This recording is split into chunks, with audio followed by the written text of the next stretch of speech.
इटावा से आई एक खबर ने सबको हैरान कर दिया है। न सिर्फ हैरानी बल्कि अब सुरक्षा को लेकर भी गंभीर सवाल खड़े हो रहे हैं। दरअसल कुछ दिन पहले उत्तर प्रदेश के इटावा में नौसेना अफसर की पत्नी की संदिग्ध मौत का मामला अब हत्या की दिशा में मुड़ चुका है।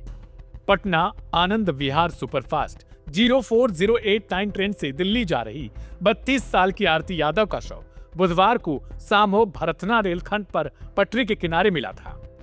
शुरुआती रिपोर्ट में इसे सामान्य ट्रेन हादसा करार दिया गया, लेकिन जांच आगे बढ़ी तो हर कदम पर नए नए शक सामने आने लगे और अब परिजनों की शिकायत पर इटावा जीआरपी ने ट्रेन में तैनात टीटीई संतोष के खिलाफ हत्या का मुकदमा दर्ज कर लिया है। ये आरोप बेहद गंभीर है। परिजनों का आरोप है कि टिकट को लेकर ट्रेन में टीटीई से जबरदस्त बहस हुई थी और गुस्से में उसने आरती को चलती ट्रेन से ही धक्का मार दिया। आरती कानपुर देहात के भोगनीपुर की रहने वाली थी। उनके पति अजय यादव भारतीय नौसेना में मुंबई में तैनात हैं और फिलहाल चेन्नई में विशेष ट्रेनिंग पर हैं। पति के कहने पर ही आरती इलाज के लिए अकेले दिल्ली जा रही थी।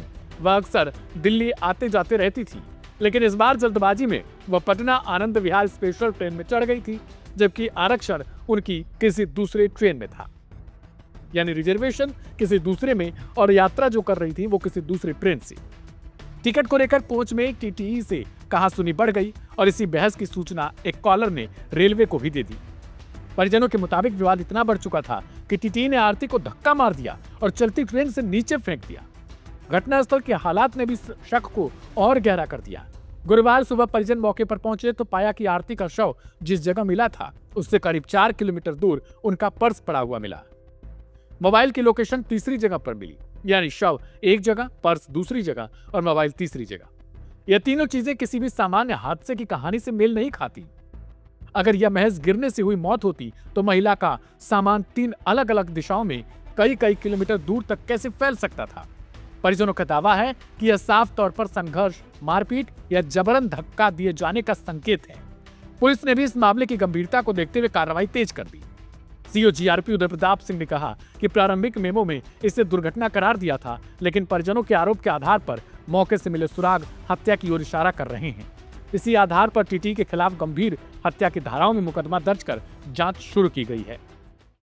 परिजनों द्वारा तहरीर प्राप्त हो गई है। तहरीर के आधार पर मुकदमा पंजीकृत किया जा रहा है हत्या का, और इसमें जो दोषी होगा विवेचना के बाद गुण दोष के आधार पर उसके विरुद्ध कार्रवाई की जाएगी। तहरीर में किस प्रकार का आरोप परिजनों ने लगाया है? अब तहरीर तो पूरा हमें नहीं मालूम। आरोप लगाया है कि हमारे पत्नी को धक्का देके गिरा दिया गया है। मेमो जो मुझे मिल रहा है तो स्टेशन मास्टर का कि गिरने का मिल रहा है। अब तुम मुकदमा के बाद जब विवेचना का भय जो प्रकाश में आएगा उसके हिसाब से कार्रवाई होगी। पुलिस यह भी जांच कर रही है कि क्या बहस के दौरान किसी यात्री ने वीडियो रिकॉर्ड किया था, क्या सीसीटीवी फीड में कोई क्लू है और क्या कॉलर की सूचना में कोई महत्वपूर्ण इनपुट भी छिपा था। फिलहाल टीटीई फरार बताया जा रहा है और इसकी खोज के लिए टीम गठित की गई है। नौसेना अधिकारी के परिवार से जुड़े होने के कारण मामला और भी संवेदनशील हो चुका है और जीआरपी पर तेज कार्रवाई का दबाव बढ़ रहा है।